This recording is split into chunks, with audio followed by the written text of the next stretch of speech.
and to become a millionaire, Lord. Thanks for everything, Lord, for the families behind us, for the support of our families, although some of them are not supporting us. I hope they will enlighten their minds too. Lord Jesus, bless the presenter of this business. Bless all the hosts, bless who is inside on this webinar. Sana po, Lord, bigyan mo kami ng marami pang grasya at maraming mga alam namin, Lord, na mayroong taong inalaan mo sa amin. Naghihintay lang kami, Lord, in your justice. In Jesus' name, our Lord, amen. In the name of the Father, of the Son, and the Holy Spirit. Amen. Hello po. Thank you, Kuya. Hello po sa ating lahat na nandito na. Thank you for taking your time, for gracing our invitation to be with us in this Canada webinar po. And we are so fortunate for today because meron po tayong guest presenter na nakausap ni Ate Adelfa. Siya po ay under big time team. At siya na po yung mag-i-introduce ng more sa kanyang sarili kasi mas mabibigyan niya ng hustisya yung kasi hindi ko pa naman po siya masyadong kilala. Kaya I want to present to you our guest presenter for tonight, Manager 1 Star from Big Time Team, Ma'am Albina Rose sa Elion. Take it away po, Ma'am Rose. Ayan, thank you po, Ma'am. Thank you, Ma'am Maribel. Ayan, so crowd morning. Ayan. Yan, dito po kasi madaling araw pa sa Qatar eh. Okay po, kumusta po lahat? Kumusta po? So, bago tayo mag-start, actually sinabi na ako ni Ma'am Adelfa na mag-training tayo so how to handle objections. So, ayan. So, bago ang lahat, ay magpapakilala muna ako para din ma-appreciate nyo. So, ako pala actually ang pangalan ko na lang, sabi ko nga, ang haba kasi ng name ko, kaya sabi ko kay Ma'am, kahit tawagin mo na lang akong Rose. Sabi niya yung full name mo, sabi ko, sige, so binigay ko. Ayan, so ako is from Baguio City, Igorota po. So nasa Doha, Qatar ako almost 8 years. Andito ako, nagtatrabaho ko dati una sa FNB, then later on nag-upgrade hanggang sa tumagal. So ayan, sa tagal sa abroad, walang naipon. And dahil sa opportunity na to, pero bago ko pinasok si Crowd1 is galing na rin po ako sa mga ibang network marketing. So sa mga networker dyan, siguro nakaka-relate kayo sa akin mamaya kasi paano ako nag-join muna sa Crowd1 is nagtago-tago muna ako. Yung alam mo yung hindi ka nagpo-post, baka kasi ma-block ka kasi galing ako ng Uno Premier. Dito kasi mga kami top leaders, so kasama ko rin po si Mr. Rani Malinaw. So kami po yung dito. So nung invite ako, that time is pandemic last year, June 2020. Nagkataon po na wala akong work, pinatambay ako. So wala nga. So kailangan mong gumawa ng way para syempre meron kang pang tustos araw-araw. So nag-introduce to sa akin, sabi niya, meron na naman tayo. Sabi ko, ano naman ba yan? So sabi niya sa akin, digital. Sabi ko, digital? Paano digital? Nasanay na kasi tayo na kung may ilalabas kang pera, may kapalit na produkto. So nung sinabi niya na walang product, digital, sabi ko, paano yun? Di ba, pag ako nga, syempre ako, sabi ko, baka scam to kasi bakit wala siyang produktong kapalit. So nung tinanong ko magkano puhunan, sabi niya, that time pa lang is 6,000 pesos. Sabi ko, 6,000 ang mura, mababa. Kumpara dun sa dati na umabot ng 14K ang puhunan. So sabi ko, sige, try natin. So syempre, kung ikaw naman kasi na tao na risk taker, itatry mo siya. Sabi ko nga, paano ko malalaman kung hindi ko siya itatry? So ang ginawa ko, sabi niya, lagyan mo na lang kapatid mo left and right kasi single account naman tayo. So ni-left and right ko ang aking kapatid. Then, sinabi niya agad ako sa 14 days. So, ginawa ko siya. bumalik yung puhunan. Pero hindi ko po siya tinabaho, hindi ko na po siya pinansin mga 2 to 3 months. Nakikita ko, kumikita yung mga kasamahan ko. Tapos may mga tao nang nilalagay sa akin. Sabi ko, okay, kasi spillover, single account. So nalalagyan ng tao. Hinayaan ko lang siya. Lagi akong sinasabihin, ano na, nagtatago-tago ka pa dyan, loyal ka pa rin dyan sa dating company, which is wala ka nang kinikita, di ba? Reality. Pero time pa rin nga, syempre, hindi pa rin malakas ang loob ko. Kaya dapat dito sa negosyo na to, kailangan talaga malakas yung loob mo. Kailangan may self-confidence ka para magawa mo. That time, wala po ako nun kasi nga natatakot ako. Yes po, ma'am. Pwede pong open cam tayo. Sure po. Thank you po. Yung background ko. Ay, sige, background ko. Okay.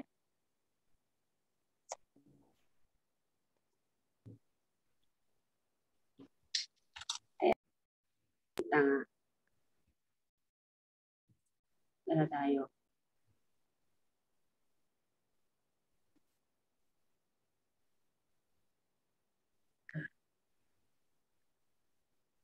Tara ba tayo? Ayun. Ba't nawawala? Pag nagbubukas ako. Start video. Ayun. Hello. Ayan. Naglagay lang ako na ano ko dito kasi. Napakabata mo pala, ma'am. Yes po. Ano na? 31 na. Wala pictura. Ayan.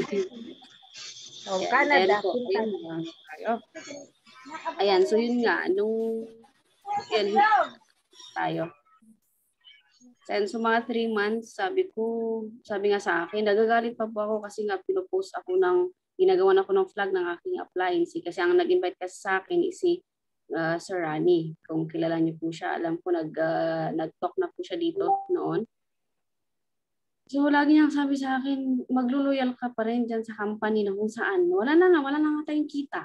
Siyempre that time, takot ako kasi ibablock yung account ko. Ikaw ba naman yung marami ng downlines, so kumikita na. Pero nung kinumpara ko kasing kita dito kaysa dun sa traditional network marketing is mas malaki yung pagkakaiba, lalo yung sa span of time na kumita ka. So unti-unti, nag-back to basic ako kasi importante po dito sa business po, sa mga bago at saka sa mga galing sa mga iba't ibang network marketing is mag-back to basic po tayo. Kasi kahit po marami tayong alam, kung hindi po natin alam kung paano mag-start ulit, wala eh. Kaya sabi ko, paano ako mag-start? Sabi, mag-back to basic ka. Back to basic ulit. Okay, nag-back to basic ako, nakinig na naman ako. Then sabi ko, sige, aralin ko na.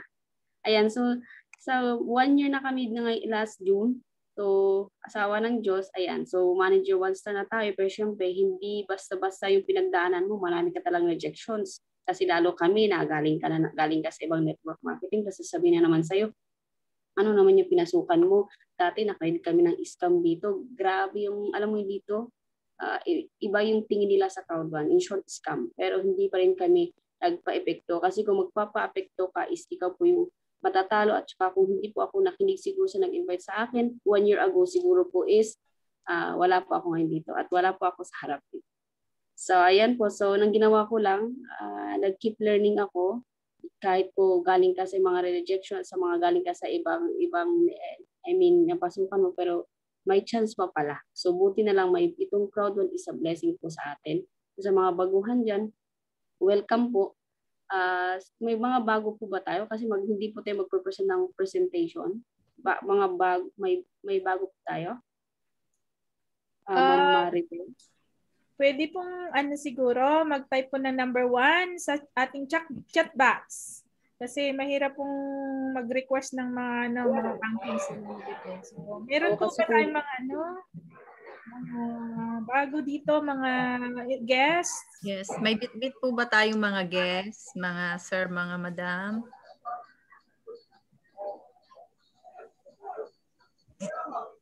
Mga member na ata. Kasi kung may bago, mga members na lahat.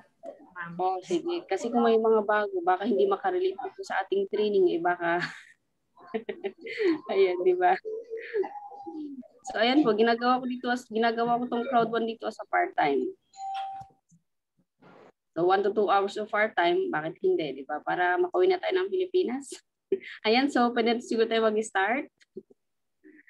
Ayan, ma'am, pwede pong paki-host yung Big Time Challenger. Yun po kasi yung screen ko para makashare screen po ako. Big Time. Alin po Yung doon? pinaka-last, Big Time Challenger po. Okay. Ayan po. Ayan, okay na. Ayan. Ayan, so start na tayo. So ayan, so itong buti pala wala tayong guest kasi ang pag-uusapan po natin is how to handle objections. Ay, okay. Sige. Yes po, marunong po ako mag-Ilocano kasi Igorota po ako. Sabi po ni Sir Andrew sa chat box, bago daw lang po siya. Pero member ka na po, Sir Andrew, di ba? Sige. Okay. Sige, So, pwede pa welcome. rin. Mas maganda. Okay, sige. Para tapos, okay, sige. Okay, so hindi natin patatagalin para marami tayong pag-usapan kasi tiyak mahaba itong okay. Ayan, so lakihan ko lang. Ayan. Actually po, dahil din po sa business, I mean, dahil sa, kaya swerte po natin or swerte nyo kung meron kayong apply na nag-guide sa iyo or nagtutulak, sabi nila. Kasi dati po hindi po nagsasalita, mahiyain. Yun. Minsan pa nga, pag may kausap ako, nakayuko lang ako, pero dahil sa negosyo na to, is alam mo, nabubos yung aking self-confidence. Ayan, so teka, parang mukhang may ayan.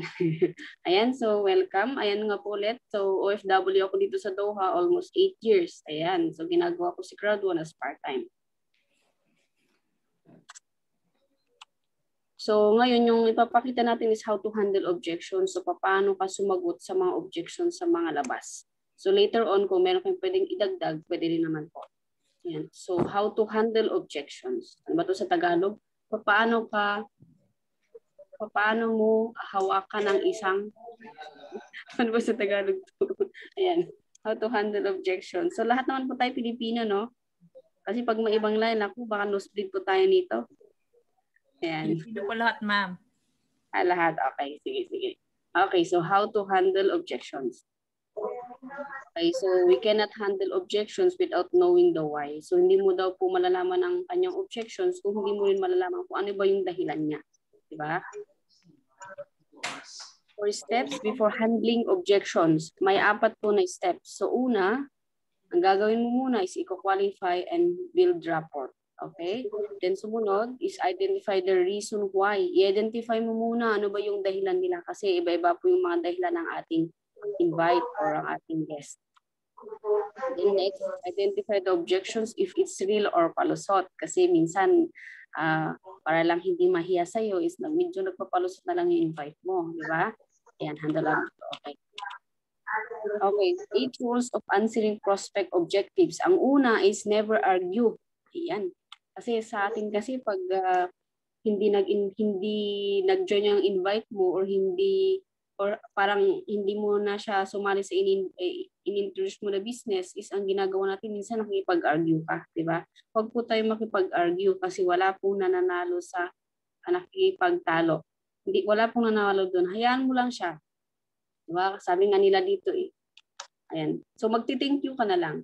Pag ayaw niya, sige thank you po at smile. Kasi minsan sa atin, ayaw mo, huwag mo maganon, di ba? Kasi normal naman po yun. Pero pakita lang natin sa guest natin na smile, tapos thank you. Kasi wala naman pong taong negative. Siguro hindi pa lang niya right time ngayon.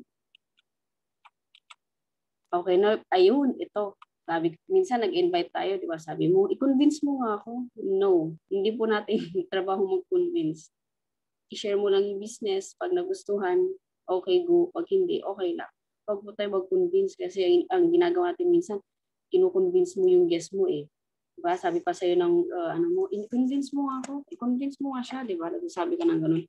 No, hindi po natin trabaho mag-convince ng invite. Ang trabaho mo lang po is i-share ang business. Pag nagustuhan, go. Pag hindi, okay lang. Ayan. Next, never assume negativity. Ayan. Huwag po tayo magpakita ng negative kahit po ang tawag to, kahit po negative siya, huwag mo pa rin ipakita sa kanya na ayaw mo, or smile pa rin sa kanya. Kasi kung ipapakita mo, sabihin nito na, porque hindi lang ako nag-join, nakasimangot. Diba? Okay. This is the one who's asking. Ayan, ito. Huwag po kayong, tawag ito, dapat kayo po yung laging nagtatanong. Hindi po siya yung laging nagtatanong sa'yo. So you should control your invite. Hindi po dapat siya ang magpo-control sa'yo. Kasi baka mamaya, siya na lang pala nagtatanong so hindi mo na namamalayan. So dapat ikaw po yung nagtatanong at nagtatanong sa kanya. Okay. Ayan. Always listen carefully. Ayan. Lagi din po tayo makinig kung ano ba yung sinasabi niya, kung ano ba yung dahilan niya. Alam mo kung ano po yung isasagot mo. Hindi ka, wag ka lang bara ng bara. Kasi porke negative siya. Pakinggan mo. Baka may kulang o baka dahilan talaga siya. Di ba? Para masagot mo siya ng maayos. Ayan. Always tell your prospect what to do next. Ayan. Ito naman po is, let's say, sabihin natin na positive na siya, mag-join na siya or nag-join na. So, dapat ikaw po na-apply or nag-invite or nag-sponsor sa kanya, i-guide mo ano yung una niyang gagawin. Halimbawa, ano ba yung una kong gagawin after ko mag-join? Siyempre, ang una niyang gagawin, ano ba yung una niyang gagawin? Diba? Gagawa ng prospect list. After gagawa ng prospect list, mag-learn. Attend ka ng Zoom, attend ka ng training para matuto ka muna. Pag once kasi na meron ka ng learning, saka ka na mag-invite. Kasi kung mag-i-invite ka agad, alam niyo pong mangyari, wala ka pang alam na itanong eh. Hindi ka, alam mo yun, excited ka na nag-invite. Ngayon, nung na-reject ka, anong mangyari sa'yo? Mawalan ka ng gana. Wala kang nabilib sa sarili or kaya, alam mo yun, maglulupay-pay ka kasi bakit? Wala ka pa kasing alam. Wala ka pang self-confidence para sagutin yung rejection na yun or mga negativity, tapos nag-invite ka agad. So, una po muna is attend training para po may learning po muna tayo. Okay, next. Ayan, never disagree. Ayan, kung may invite po tayo, wag mo siyang i-disagree agad. Pakinggan mo lang siya, okay? Pwede mo kasing gamitin yung itong word na, halimbawa, let's say, sabi ng invite mo na, sa ngayon kasi, kapos pa ako eh, ganito, ganyan. So, diba? Sabihin mo naman din niya, naintindihan kita. Kasi ganyan din ako dati, parang maganon. O kaya, may point ka dyan sa sinasabi mo, pero depende kasi kung ano yung sagot niya. So dapat talaga pakinggan mo kung ano yung sinasabi niya para alam mo kung paano mo siya sagutin. Ayan, last, always know the reason why before answering any objection. So dapat po, malalaman po natin muna kung ano yung dahilan ng tao bago mo sagutin yung kanilang objections. Okay? Ayan, so ito na tayo. Dito na talaga tayo sa how to handle objections. So, yung pinakita ko lang sa'yo is ano lang yun, brief. Okay, ayan, una. Ito. Magkano na ba ang kinita mo dyan? Ayan, ito yung laging tinatanong ng invite mo sa'yo, di ba? Magkano na daw ba ang kinita at kinikita mo dyan? Ano yung pwede po natin isagot dito? Kung ikaw po is baguhan, pwede mo pong sabihin na, actually, bago pa lang ako, pero meron akong upline na kumikita na ng ganito. Pwede nyo po kasing i-tie up or i-tee up ang yung upline na kumikita na or ibang tao. Let's say po si Ma'am yung guest po natin mamaya na grade 3 lang natapos, sabihin mo lang na, actually may kilala ako na kumikita na ng ganito. Kasi baguhan pa lang kasi ako, so wala pa akong kita. Kasi nag-i-start pa lang ako, nag-learn pa lang ako. Pwede yun po yung pwede nyo isagot. Kasi yan yung unang-una talagang tatanungin na invite mo sa'yo. Okay, sunod. Ayan. Pag-iisipan ko. Ulit lang, inom muna ako Ayan. Pag-iisipan ko muna. Ayan. Yan yung karamihan na tinatanong, di ba? Pag-iisipan daw niya muna. Saglit na pindot yung una. Wait lang Ayan. Pag-iisipan ko muna. Okay. Ang sagot naman po dyan is, ilang po, inom lang ako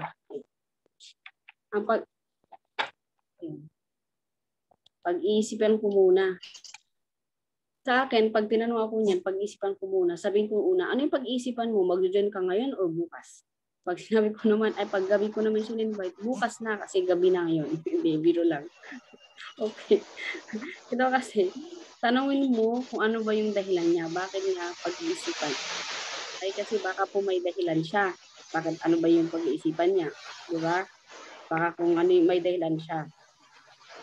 Kasi pwede ko rin kasi sabihin na tama ka. Pag-iisipan mo muna ng mabuti. Kasi ayaw ko naman na mag-invest ka ng oras at ako, tapos hindi mo rin siya gagawin. Diba? Kasi may iba kasi na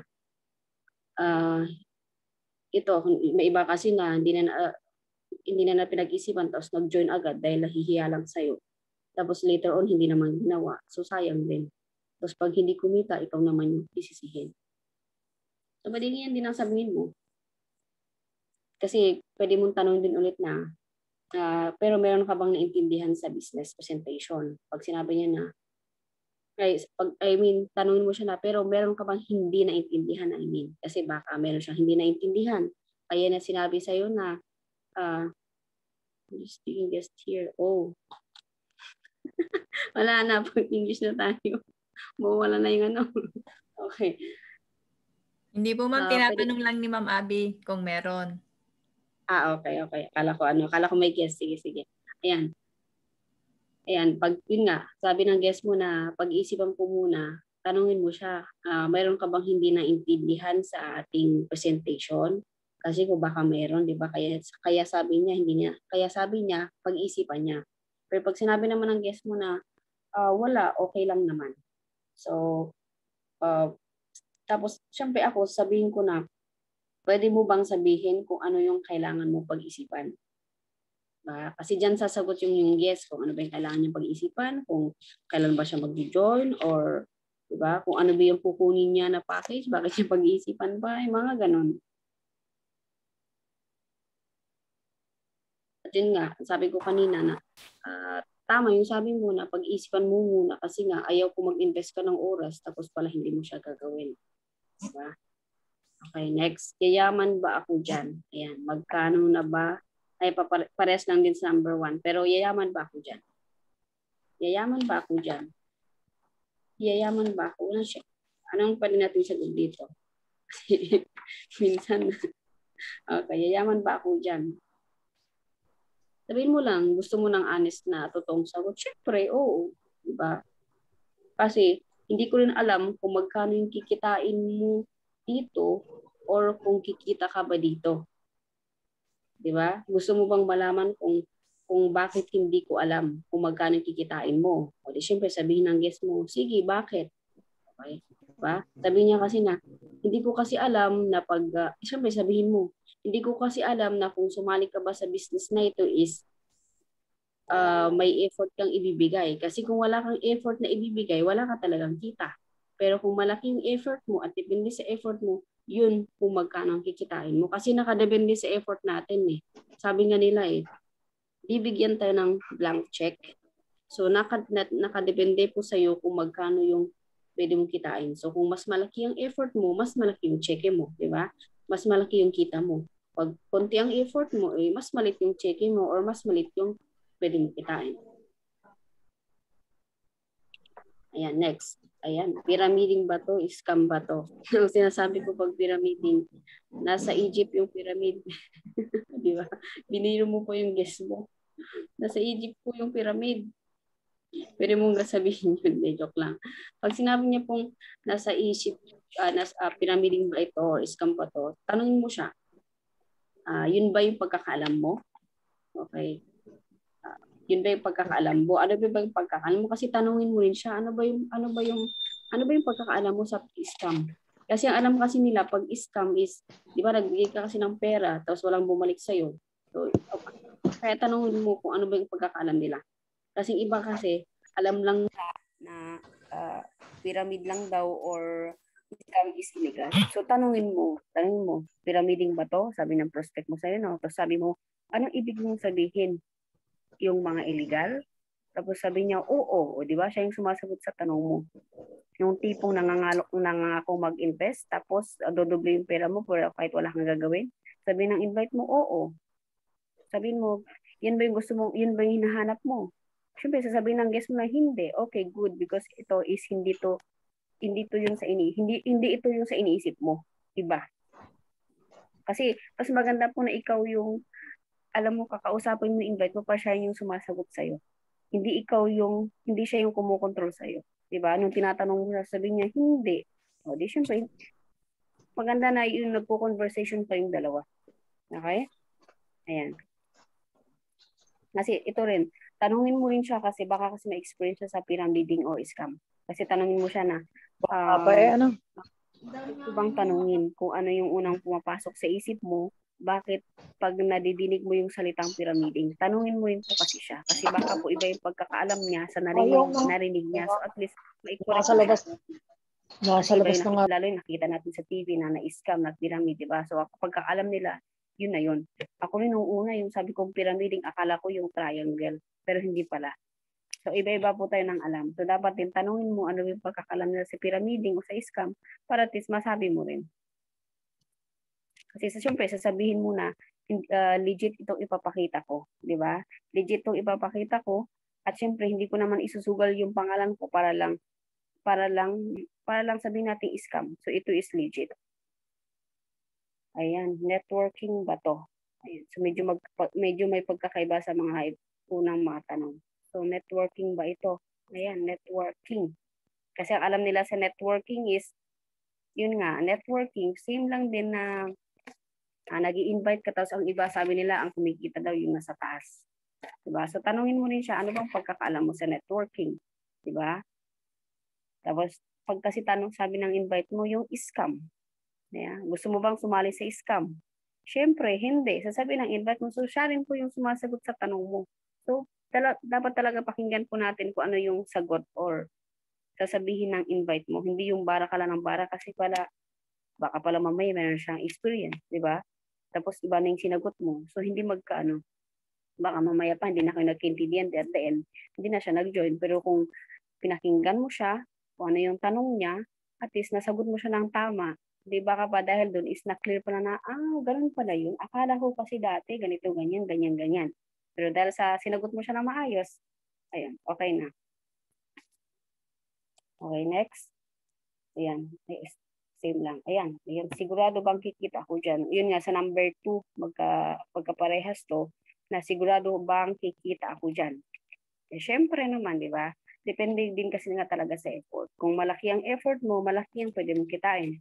Kung maliit ang effort mo, is maliit yung pwede natin kitain. Pero sabi ko nga kanina, kung baguhan ka pa lang, siyempre, yun nga, sabihin mo na meron na akong kasamahan or upline or mentor or coach na kumikita na ng ganitong amount. Kasi nga, minsan tatanungin ka pa kasi, kumita ka na ba dyan, di ba? Tapos baguhan ka, sabihin mo na, ay wala pa. Siyempre, sabihin mo lang yung totoo. Sabihin mo na wala pa kasi bago pa lang ako. Bago pa lang ako, so nagle-learn pa lang ako. Okay, next. Ayan, paano na lang kung wala akong ma-recruit, ma-invite. Paano na lang kung wala akong ma-recruit, ma-invite o mapasali. Ayan, di ba? Nagko-conclude agad. Di ba? In-invite mo na, ngayon, ang wala pang ang ginawa is, nag-conclude na agad siya. Siya na po yung tapos ng kanyang tanong. Paano po kung may ganito po tayong invite or ni-invite? Ano po yung pwede natin isagot? Paano kung wala akong ma-recruit o ma-invite o pasali? Ayan. Ayan, sabihin natin na, bakit mo na itanong? Di ba? Bakit mo na itanong na baka wala kang ma-invite or mapasali? Tapos syempre, sabihin na invite mo na, baka kasi pagsali ko, wala akong ma-invite. Di ba? Ngayon sabihin mo, okay, tatanungin kita. Ito yung sasabihin ko sa invite ko, tatanungin kita, willing ka bang matuto? Coachable ka ba?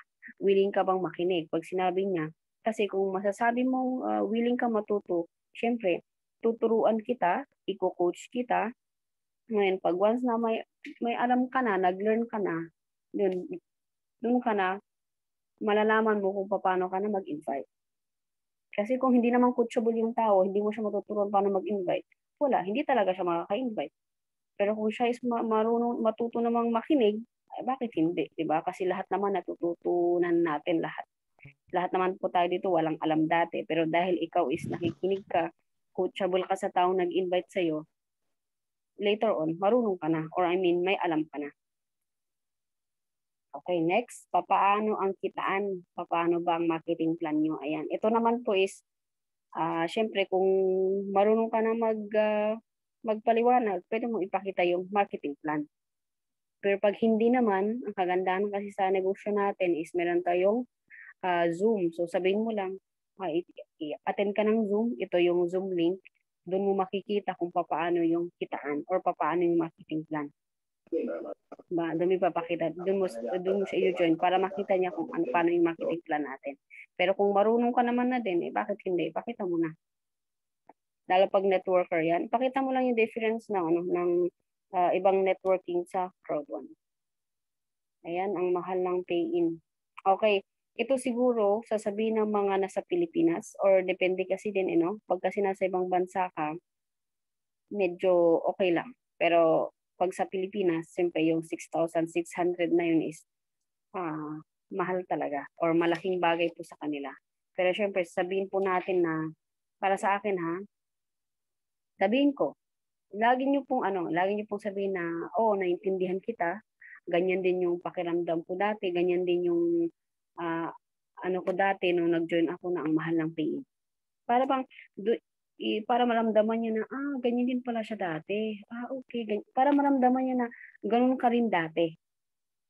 Okay? So pag sinabi mo na ayan, naintindihan kita, yan din yung ganyan din ako dati na akala ko mahal-mahal blah blah blah blah. Pero okay? Pero nung ginawan ko siya ng paraan, kasi pwede mong i-share yung inyong story. Halimbawa, let's say kayo is ginawa nyo ng paraan yung pinang-join nyo last, nung nag-join kayo, pwede nyo i-share yung inyong story para makarelate siya. Or mag-share ka ng story sa ibang tao na, share ko lang aking story or i-share ko lang yung story ng isang kakilala ko na alam mo, walang-wala siya, pero dahil sa 6,000 pesos na yan o 6,600, ginawa niya. So, kumikita na siya ng ganito, ganyan. Pwede nyo pong gawin yun. Okay, so lagi nyo pong i-comfort o lagi doon kayo sa invite nyo para maramdaman niya na andyan kayo. Hindi lang yung sabihin niya na, in-invite mo lang naman ako kasi gusto kang kumita eh. Diba? Ayan. Next. Wala akong pera. Ayan. Wala akong pera. Wala akong pera. Ano pwedeng sagot dyan? Wala akong pera. Ito yung karamihan sa mga guests natin, pag nag-invite po tayo. Sabihin sa'yo, wala akong pera eh. Diba? Sabihin ko siguro, seryoso ka, wala akong pera. Sabihin ko siguro, yung itsura mo ngayon, wala kang pera o joke. Mga ganun lang, mga pabiro. Lalo pag yung in-invite mo is negosyante or alam mo yun, tapos sabihin niya sa'yo, wala kang pera. Ayan. So, siguro sabihin ko niyan is pwede akong magtanong. Sabihin ko sa guest, pwede akong magtanong sa'yo. Okay lang ba sa'yo kung magtatapatan tayo sa isa't isa? Sabihin mo. Tapos sabi niya, yes, bakit? Hindi mo sabihin, interesado ka dito sa negosyo pero wala kang pera. Diba? Kasi, tiyak, interesado siya pero wala siyang pera. O sinasabi mo lang na wala kang pera dahil mabait kang tao at ayaw mong ma-offend. Kaya hindi mo agad masabi na hindi ka interesado. Kasi pwede kasing ganun. Pwedeng ganun na ayaw naman din niya talaga, pero ang dahilan lang niya is wala akong pera. Diba? Or kaya wala din talaga, or yun yung isang option. O kaya yung pangalawang option is wala rin talaga siyang pera. So ang gagawin mo is pwede mo silang turuan. Halimbawa, sabihin mo na, okay, wala kang pera. Mayroon kang 4 na kaibigan. Oo, meron. Okay. Pwede mo sabihin na, okay, yung 4 mong kaibigan, pwede kitang turuan. Lapitan mo sila. Kasi yung 4 mo na kaibigan, pwede mong hati-hatiin kasi yung 6,600 sa kanila di ba? Pwede mong hatiin kasi yung 6,600. So, hati-hati kasi kung talaga mangutang ka ng buo sa isang tao, hindi talaga kaya. Lalo na baka sabihin pa na, paano ka naman makakabayad sa akin? Pero kung yung maliit na amount, hati-hatiin mo, hihiram ka sa kaibigan mo, pwede naman yun. Okay, pwede mo rin ganun. Pwede mo ganun. Pwede kitang bigyan nga ng referral. Mga ganun. So, dapat pwede kang ikaw mag-suggest. Ikaw mag-suggest sa kanya. Baka pag sinabi ng invite mo na wala akong pera, ganun ba? Sige, paluwalan na lang kita. No po. Huwag po kayo magpaluwal. Kasi kung ikaw po kasi nagbayad sa invite mo, hindi niya po ma-feel or hindi mo po makita kung ano yung effort niya. Hindi mo po maramdaman na nag-effort siya, na nag-join. Tapos pag hindi siya kumita, syempre, hindi rin talaga mag-effort yun kasi nga hindi siya ang naglabas eh. Ikaw nagpalabas. Depende lang din siguro sa usapan niyo. Diba? Depende din sa usapan niyo. Ayan. Next. Okay. Wala pa akong pera. Wala akong kanina. Wala akong pera. Ngayon ito naman, wala pa akong pera. Magkakatunog din. So, kung wala pa akong pera. Ito naman, kung wala pa akong pera, tatanungin mo siya.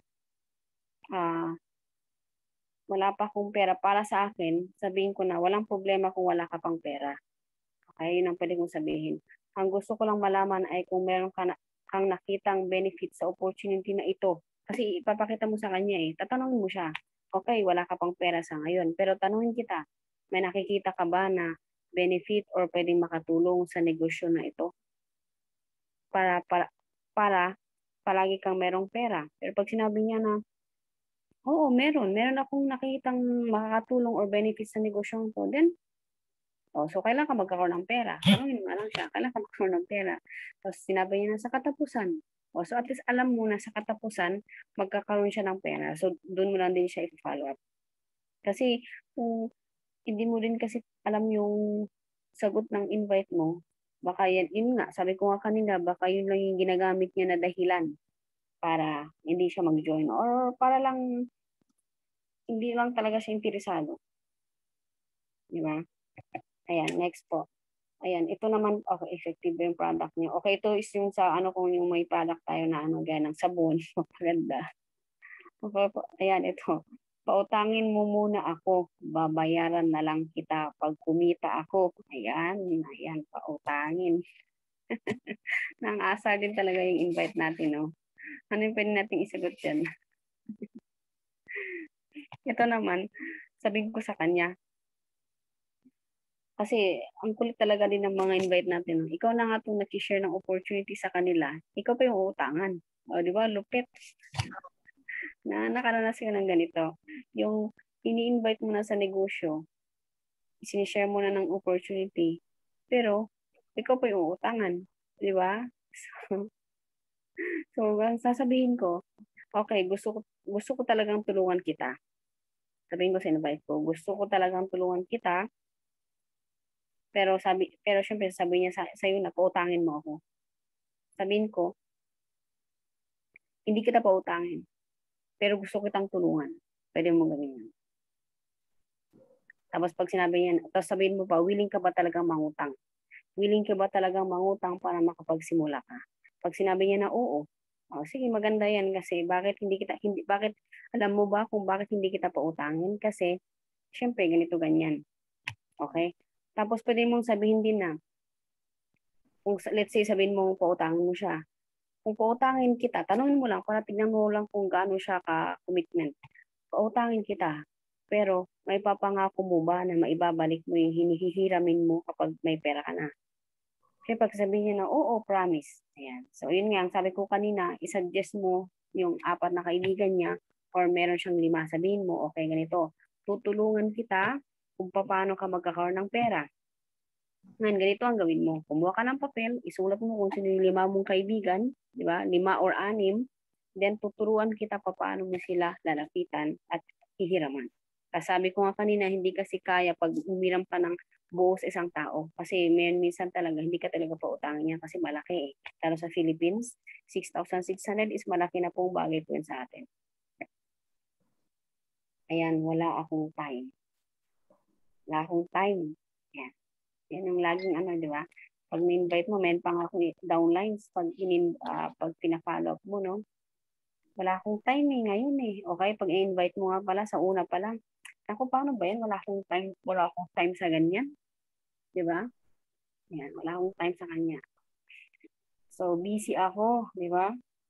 Siyempre ako, para sa akin, tanungin ko siya, anong ibig mong sabihin? Ayan, tanungin mo siya, ano bang ibig mong sabihin? Bakit wala kang time? Kasi, sabi ko kanina, pakinggan mo ano yung dahilan or ano yung reason ng inyong invite. Pag sinabi niya na busy kasi ako sa trabaho, wala akong oras dyan para gawin to, bla bla bla. Di ba yun yung halos sinasabi ng invite sa atin? Wala siyang time, wala siyang oras kasi nga busy siya. Wow, busy. Okay. Sabihin mo ulit, alam ko, naintindihan kita. Yun talagang, alam ko, naintindihan kita. Ganyan din ako dati. Pero sa totoo lang, nung una kong nakita tong business na to, yun, sabihin mo ulit yung karanasan mo para maramdaman niya. Naintindihan kita, pero alam mo, nung una kong nakita tong business na ito, ganyan na ganyan din ako. Yan, wala akong time. Nagtatrabaho ko kasi busy ako. Pero alam mo ba kung ano yung na-realize ko? Kaya ako ginagawa nga ng business na ito. Kasi sasabihin ng invite mo, ano yun? Curious siya ngayon. Di ba? Tatanungin ka niya. Siyempre, sabihin mo na, na-realize ako na busy akong payamanin ang boss ko. So, tama naman po yun, di ba? Busy tayo na pinapayaman natin ang ating boss. Sa sobrang busy kong pagpayamanin ang boss ko, so wala na akong time para sa pamilya ko.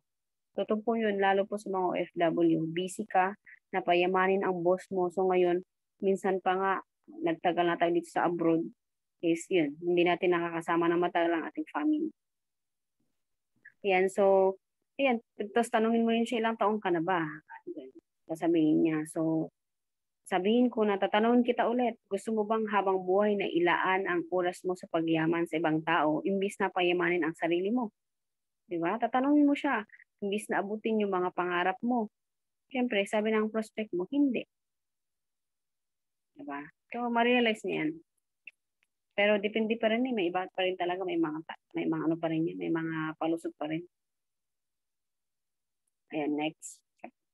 Hindi ako mahilig. Ayan, hindi ako mahilig. Let's say sabihin natin, hindi ako mahilig dyan. Kasi magaling magbenta sa my product. Hindi ako mahilig dyan. Ayan, hindi ako mahilig dyan. So, kumusta ka naman sa hilig mo? So, ano yung natin isagot dito?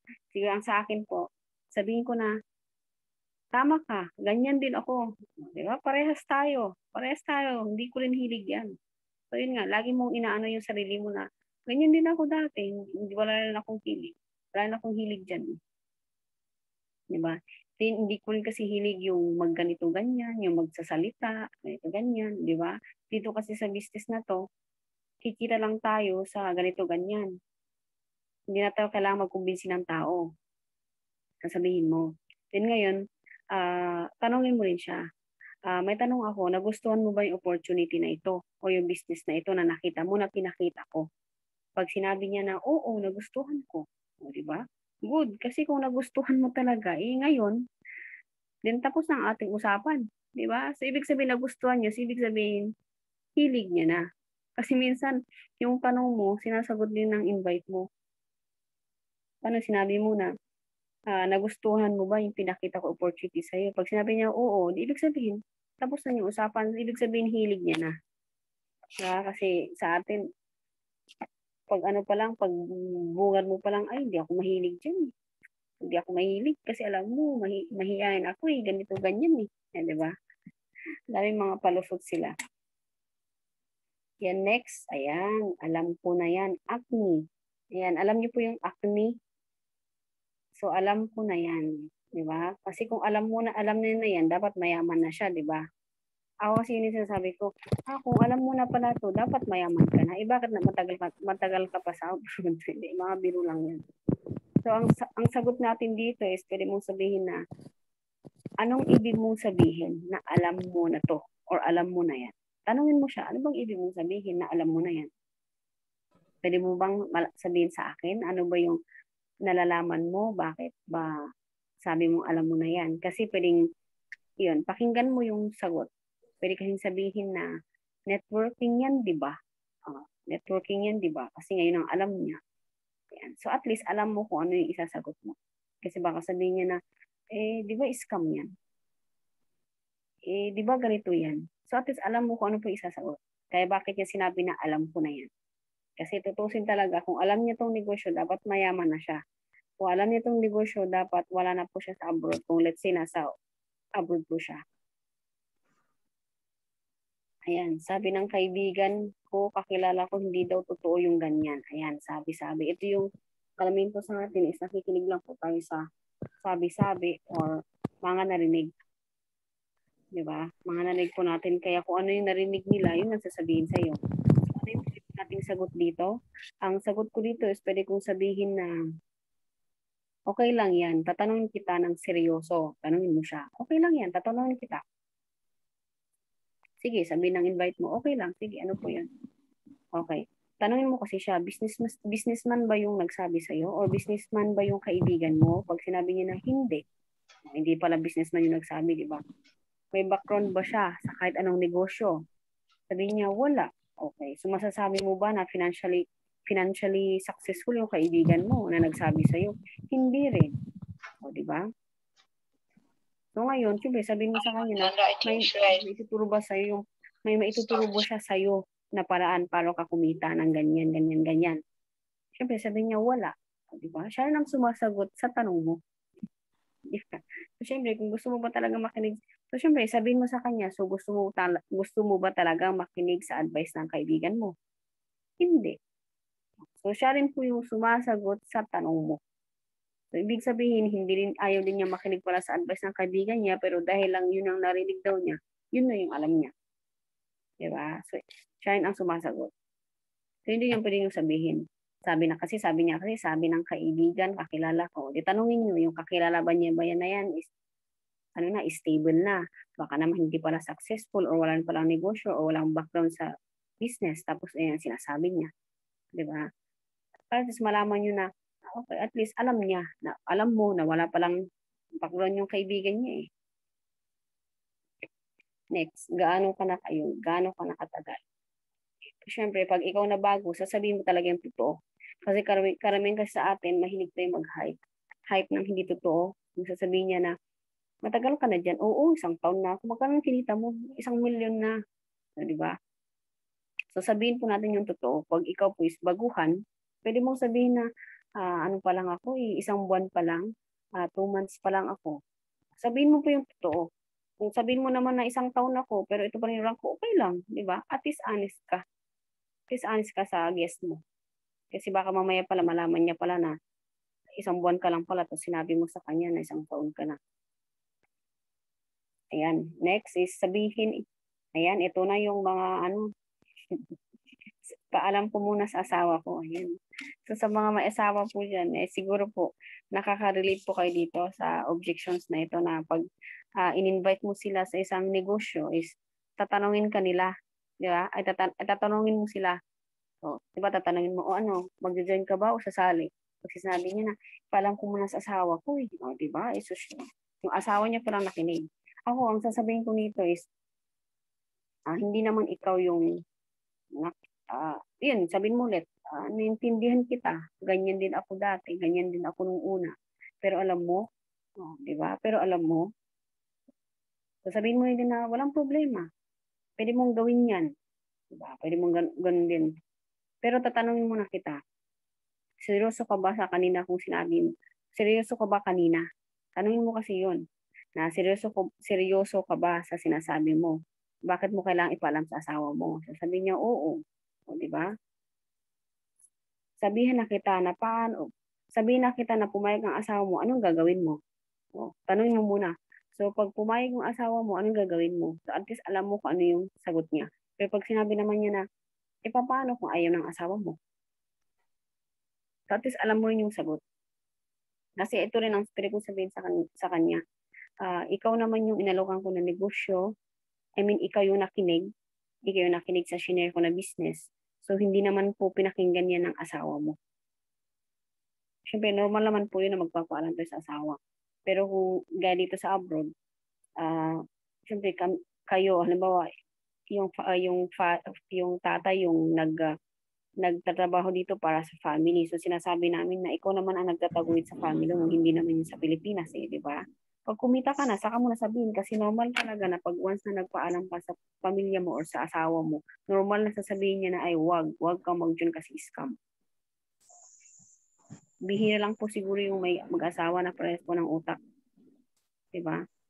Kaya karamihan dito, yung marami kami na-invite, sabihin na ipaalam ko muna sa misis ko, baka kasi mamaya magalit.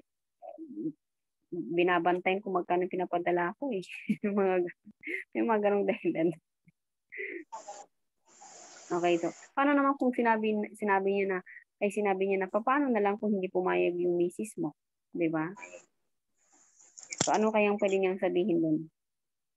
So pag sinabi niya naman na pag sinabi ko na paano na lang kung hindi papayag yung misis mo, so hindi ka nasasali. Di ba? So pakinggan mo kung ano yung sasabihin. So sabihin mo hindi na alam mo, willing kitang tulungan. Ayan.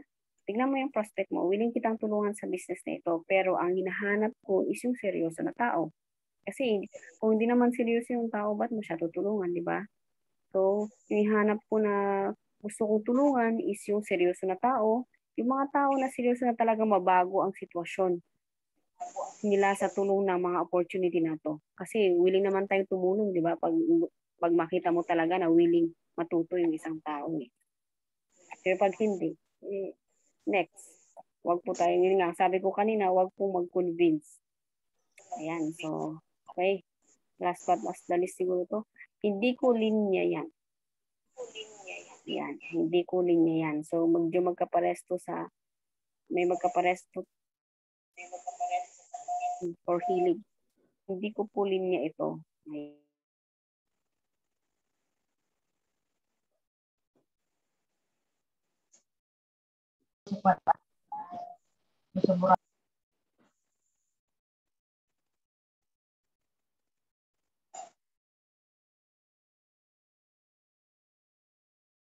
Yan, hindi ko yan linya.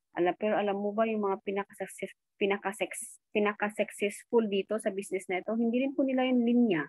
Sabihin mo sa kanya, di ba? Para maramdaman niya na, ganyan din pala yun. Tapos pwede kang magbigay ng example po na alam mo, itong si ganito ganyan, dati siyang nurse. Hindi niya to linya. Diba? Hindi niya to linya itong pagsasalita ka, yung marketing, hindi po niya linya kasi po nurse po siya. Pero alam mo, naging successful po siya kasi inaral niya at ginawa niya itong negosyo. So magpapakita po tayo ng example na tao. Para din ma-feel nila, ganyan din pala. Kasi lalo po yung guest niyo is engineer. Hindi niya po tuloy niya. Po, cleaner, or anumang profession, hindi niya po tuloy. Lahat po hindi po natin linya. Diba? Kasi kung linya mo na to is, mayamang ka na. At saka tanongin mo sila, kumusta ka sa linya mo? Kasi kung linya mo yung karamihan nga dito sa abroad, graduate sila ng nurse. Pagdating dito, hindi nurse yung in-applyan. So, hindi mo siya linya. Diba, ang ginagawa pa nga natin, pag nag-apply ka ng trabaho, hindi, halimbawa, let's say, graduate ka ng FNB. Gaya po ako, graduate po ako ng FNB. So, ang alam ko lang, pagkain at mag-serve. So, hindi ko po linya yung papel. So, nung nag-level up ako, nag-apply ako ng ibang trabaho, sabi ko, hindi ko to alam. So, anong ginawa ko? Kailangan kong linyahin. Kasi bakit? Kasi nga, may nakita kang kita, may nakita kang pera. So, ginawa ko, inaral ko siya. Nag-training ako. So, ganun din po dito sa negosyo. Kasi kung nakita mo naman na meron kang kikitain, bakit hindi mo siya lilinyahin, di ba? Bakit hindi mo siya matututunan? So, same lang din po sa trabaho. Lahat po sa atin, hindi po natin linya yung pinasok natin. Pero yung ginawa mo, nilinya mo siya. Inaral mo siya kasi bakit? Pwede ka kasing kumita.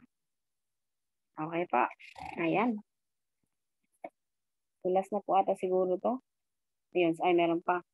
Ayan, so, nasubukan ko na yan dati. Ayan, nasubukan ko na yan dati. Kasi tatanungin mo siya, ano ba yung nasubukan niya dati? Which is, di ba, ang crowd 1 naman is first time. So, baka itong nasubukan niya dati is, pumasok na siya sa ibang network marketing. So, tatanungin mo siya. Kasi, baka hindi siya porke naging successful sa dati kasi meron siyang dahilan. Tanungin mo siya. So, tanungin mo siya na porke hindi ka naging successful sa kabila or sa dati. So, sinasabi mo na hindi ka maging successful dito or hindi ka magiging successful kailanman. So, sabihin mo yun sa kanya na, tingin mo ano yung dahilan, bakit hindi ka naging successful dati? Tanungin mo siya, ano ba yung dati? Kasi baka meron siyang dahilan. Diba? Kasi pwede niya sabihin na, kasi nag-join lang ako, wala lang, hindi ko siya inaral. O, diba? Alam mo na yung sagot. So, ibig sabihin, hindi po siya naging successful dati kasi po, hindi niya po inaral. Kaya sanabi niya, subukan ko na yung dati eh. Hindi ako kumita eh. May dahilan pala siya bakit hindi siya kumita kasi nga, hindi po niya inaral. Tapos pwede mo siyang tanongin niya, pwede mo bang i-share sa akin ano ba yung naging experience mo dati? Tanungin mo po para malaman mo kung ano ba talaga yung experience mo dati. Okay? Kasi kung sabihin niya na ganito, ganyan, in short, hindi pala siya natuto. So sabihin mo ulit, okay, so willing ka bang matuto? Oo. Siya nang sumasagot ng tanong mo, di ba? Okay, so kung willing ka matuto, tuturuan kita. Di ba? Tuturuan kita. Kasi syempre, yung dati na yung iba na yun, ito iba. Okay, ayun. Hindi ako interesado dyan. So, same lang po ito sa hindi ko po linya yan at hindi ko hilig. So, hindi po ako interesado eh. Sabi na invite mo. So, sabihin ko rin, ganyan din ako dati. Oo, alam mo, ganyan din ako dati. Hindi na ako interesado eh. Oh. So, at least, lagi mo siyang inanong na lahat na lang ng objections na is lahat naranasan mo. Para mo naman ng invite mo na, ganyan na din ka pala dati. O, di ba? So, tanongin mo yun sila, bakit hindi ka interesado? Kasi may mga dahilan. Hindi siguro interesado kasi ayaw talaga. Hindi interesado kasi hindi naintindihan. Pwedeng ganun. Hindi interesado kasi naguguluhan. Pwede pong ganun. So, pakinggan niyo po kung ano po yung dahilan niya. Bakit hindi siya interesado. At least, ang kagandahan kasi nito, sinasabi niya agad sa'yo yung straight. Kasi minsan kasi nahiya lang yung invite mo, kaya nagsasabi na, sige, ganito, ganyan. Kaya kanina, pag-iisipan ko muna. Diba? Kasi pala, hindi naman siya interesado, pero kunwari sinabi niya yun. Para lang hindi ka masaktan. Pero dito, kung hindi ako interesado, pakinggan niyo po ano ba yung dahilan niya, bakit hindi po siya interesado. Okay, ayan na po. So, ayan. So, yun na po yung huli. Ayan, so, maraming salamat. So, hopefully po may natutunan. Ayan, so, thank you po. Thank you, Mama Delfa, Mama Rebel. Salamat po, ma'am. Sana po may mga nakuha tayong mga tips. Kasi halos lahat mo ng mga ni ma'am talagang nangyayari. Habang sinasabi niya, oops, meron akong gano'n na, meron gano'n na. Kaya kanya-kanya po talagang diskarte rin. Depende rin kasi kung minsan nakukuha rin po sa magandang usapan po talaga. The way we talk to people that we invite.